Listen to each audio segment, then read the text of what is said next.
Iya, soalnya di Indonesia ini kita kalau nganggap tumor atau kanker itu pasti bawaannya kalau nggak mati, iya kan bener. Iya Kalau bener-bener. nggak mati bawaannya atau cacat atau gimana lah gitu kan.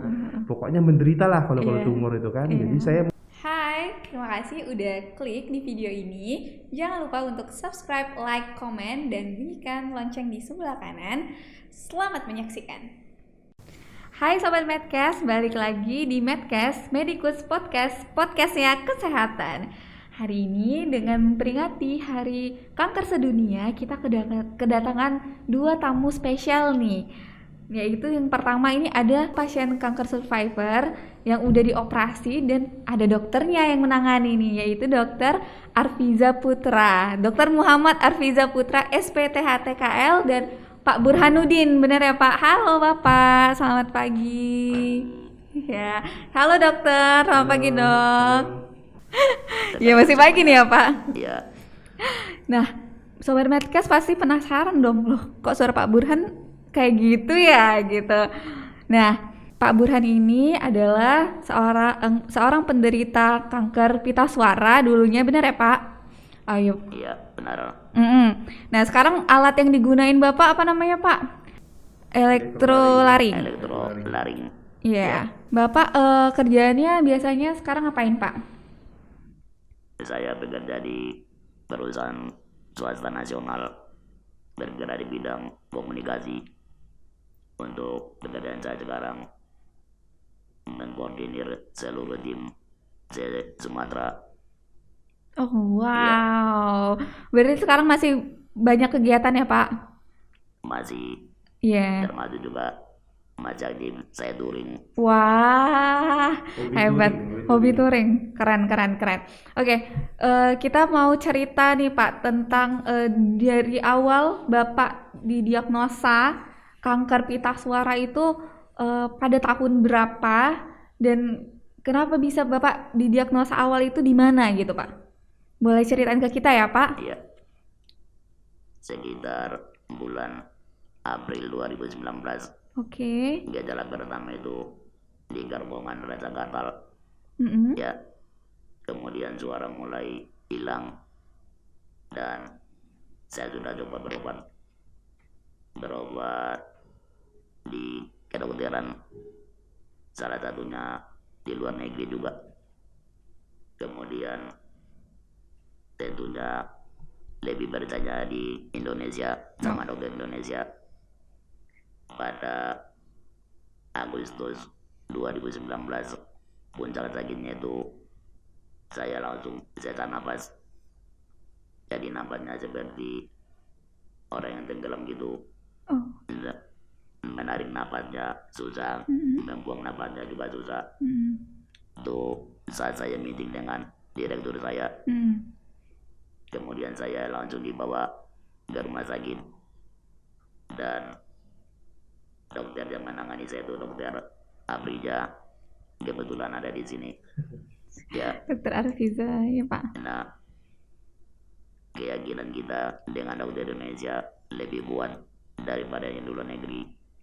Saya yakin dokter kita sanggup menangani ini.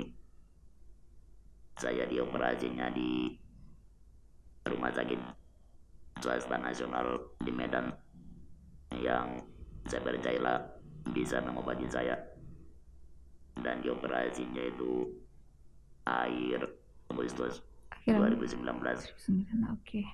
Jadi waktu Bapak didiagnosa itu di Medan berarti ya Pak? Ya, Di Medan. Nah, di salah satu rumah sakit swasta di Medan. Oke, dengan dokter Arfiza.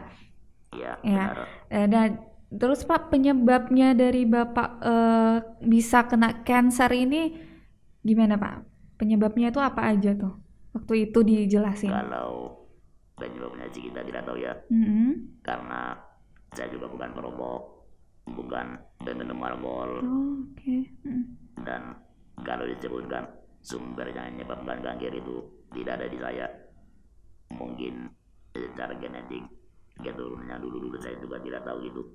Jadi Pak, berapa lama perjalanan penyakit Bapak ini? Bapak ngerasain penyakit Bapak ini baru awal 2019 yang tadi seperti gejala yang Bapak jelaskan, baru awal April itu atau sebelum-sebelumnya udah pernah perjalanan penyakit Bapak itu sampai Bapak ngerasa nggak ada yang nggak benar nih gitu?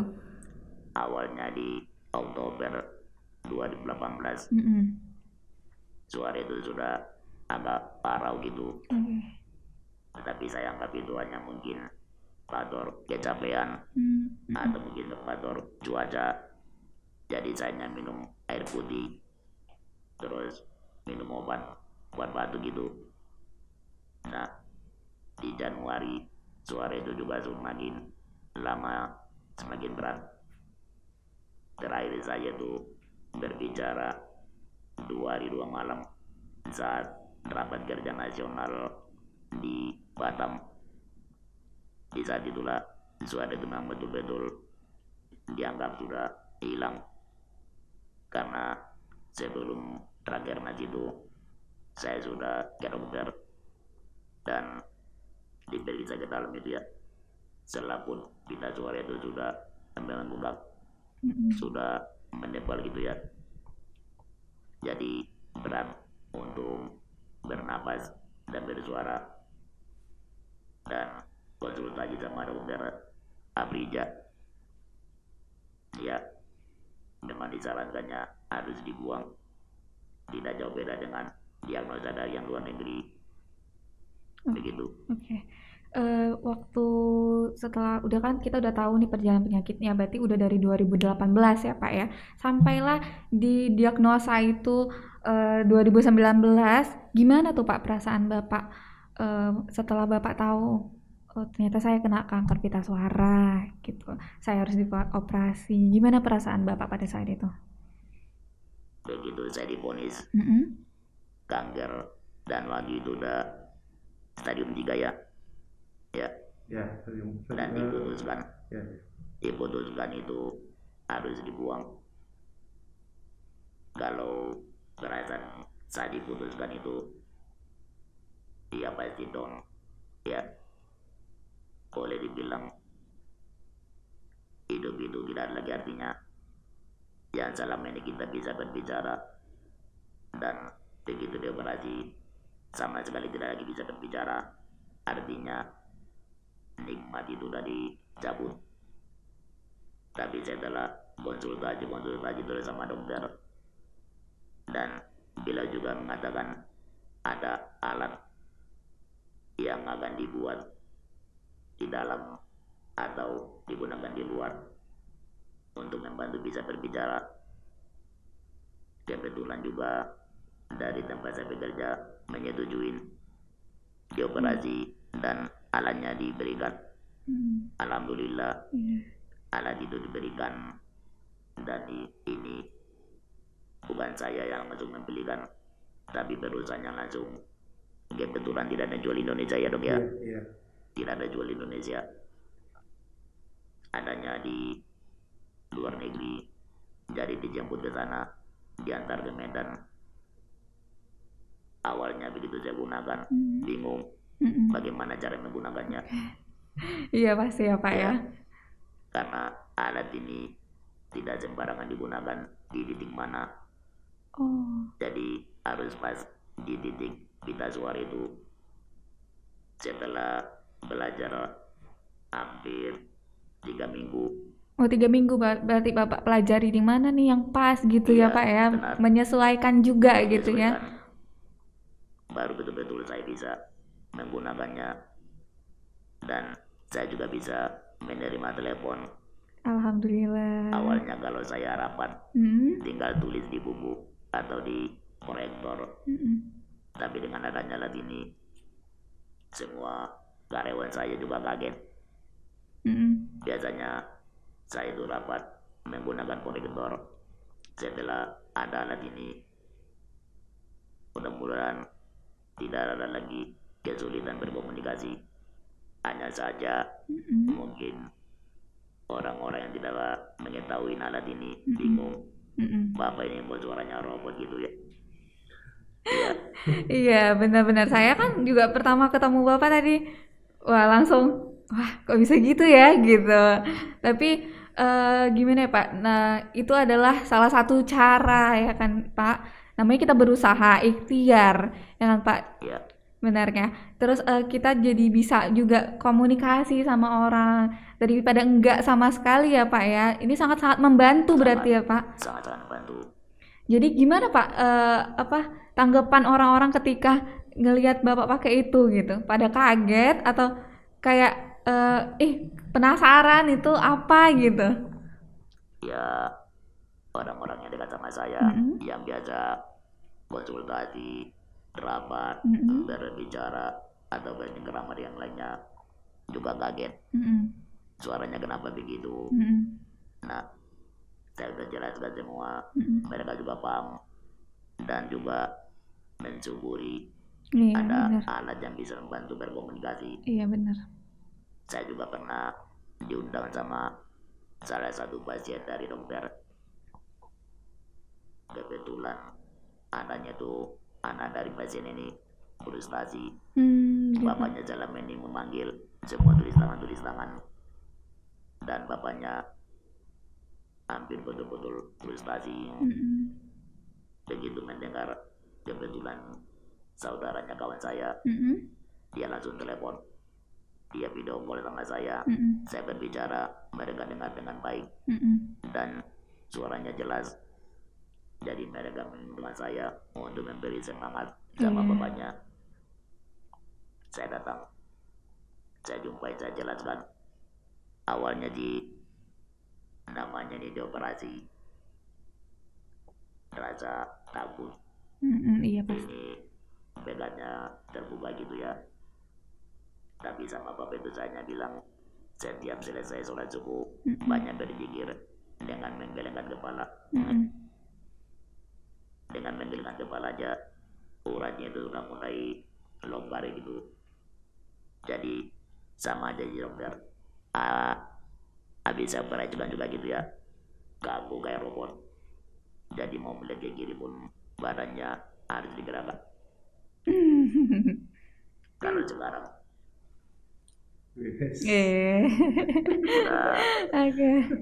sudah lumayan. Iya, alhamdulillah. Ya.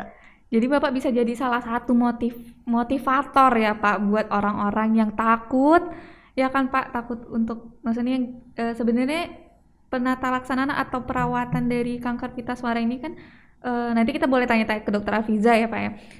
Salah satunya itu adalah dioperasi, benar-benar diangkat pita suaranya gitu ya Pak. Jadi kan tapi kan dengan begitu kita dapat menjalani kehidupan selayaknya yang seperti biasa, kehidupan kita seperti biasa. Tetapi harus ada yang kita korbankan seperti itu ya Pak. Dan tapi dengan alat ini menjadi salah satu meningkatkan quality of life kita. Ya benar ya Pak ya. Jadi kita bisa berkomunikasi lagi seperti biasa walaupun memang berbeda dengan namanya juga kita udah diambil salah satu dari bagian tubuh kita, pasti ada yang berkurang seperti itu ya Pak. Jadi waktu operasi itu gimana perasaan Bapak mau masuk ke ruang operasinya waktu memutuskan oke, saya mau operasi nih gitu. Begitu saya mau dimasuk ke ruang operasi, yang paling benci saya ini Dokter Arfiza ya Pak. Selalu dibilang saat ini saya paling ganteng katanya. Jadi lah iyalah, dia kan ganteng bisa berbicara, dan saya kan ganteng tidak bisa berbicara. Itu aja kalah saya. Begitu masuk di kamar operasi, sayanya bicarakan sama yang di atas. Sayanya berzikir, berdoa supaya operasinya lancar tanpa ada hambatan. Dan alhamdulillah, mudah-mudahan tidak ada dok ya, tidak ada hambatan. Cuma selalu cekin aja sama ini. Tiap hari dia datang selalu bilang saya paling ganteng. Alhamdulillah. Motivasi ya Pak, setiap hari dibilang seperti itu. Karena katanya dia paling ganteng, saya juga gak mau kalah. Bedanya karena dia ada kami dengan dia. Sama ya Pak. Udah sama. Oke, gimana Pak? Kan itu perasaan dari Bapak waktu pada saat itu. kan itu bukan hanya keputusan Bapak aja gitu kan. Bapak kan harus tanya sama keluarga gitu, sama orang-orang yang terdekat Bapak juga gitu kan. Gimana waktu itu Bapak menjelaskannya ke keluarga, gimana juga perasaan mereka pada saat Bapak bilang, "Oke, saya mau operasi nih," gitu. Sebenarnya dukungan yang paling kuat itu dari keluarga dan dari pimpinan perusahaan. Alhamdulillah. Dan kebetulan semua direktur saya itu datang ke Medan memberikan support, memberikan dukungan. Walaupun saya tidak bisa bersuara, tetapi tetap menjadi karyawan. Dan alhamdulillah juga sekarang masih aktif di perusahaan. Mereka yang mendukung saya. Kalau ini tidak dioperasi, akan mengakibatkan organ yang dalam juga bisa kena. Dan itulah motivasi yang mereka berikan, sehingga saya yakin ya sudah, mungkin itu jalan terbaik. Kita harus lakukan. Jalan terbaik dari Allah ya Pak ya. Benar. Memang support, motivasi, dukungan dari orang-orang terdekat dari keluarga itu merupakan salah satu penyemangat kita. Kayak aku ada kesempatan untuk hidup lebih lama lagi nih. Aku ada kesempatan untuk bisa menikmati kehidupan ini gitu, tanpa harus ada orang-orang yang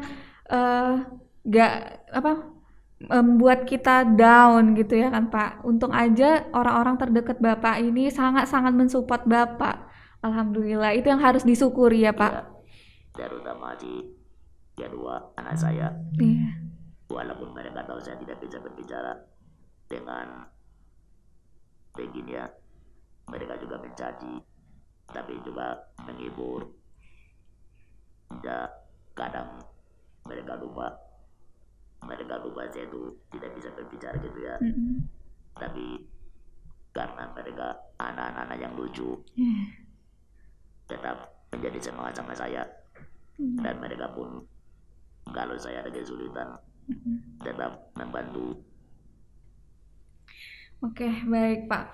Jadi itu tadi kisah Bapak dari awal terkena kanker sampai harus dilakukan operasi pita suara, sampai dukungan dan motivasi dari orang-orang yang luar biasa, hebat.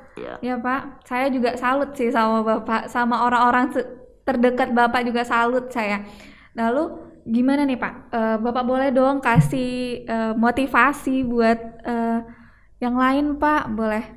Silakan Pak. Buat yang lain yang mungkin masih takut, ada di luar sana, banyak lah ya Dok ya.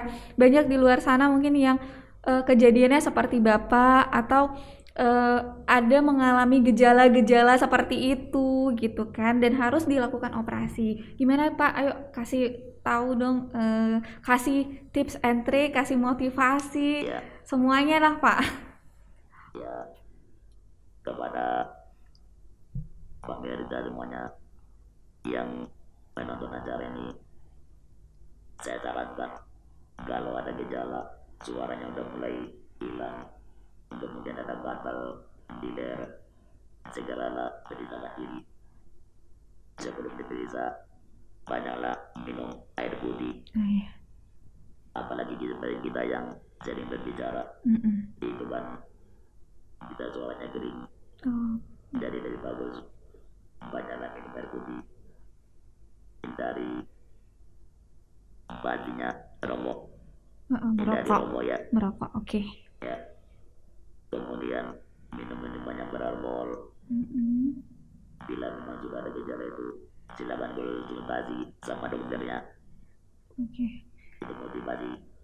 Kalau memang itu diputuskan penyakit yang perlu dioperasi, percayalah itu mungkin jalan terbaik yang diberikan sama Tuhan untuk kita, dan itu adalah cobaan.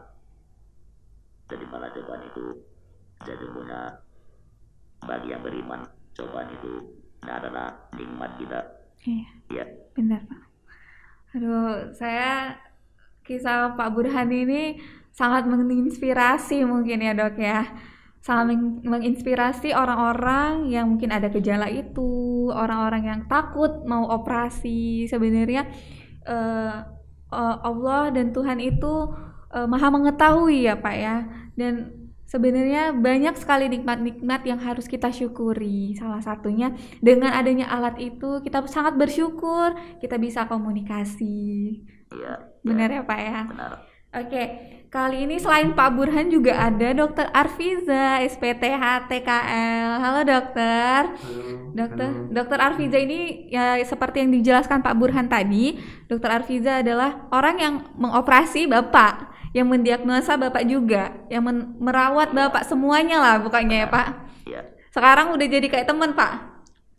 Bukan teman aja, sudah jadi sahabat. Luar biasa. Kalau teman aja apa itu jauh artinya, jadi ini sudah sahabat saudara ya Pak ya. Alhamdulillah. Alhamdulillah. Dokter boleh mikrofonnya didekatin? Oke dokter. Oke.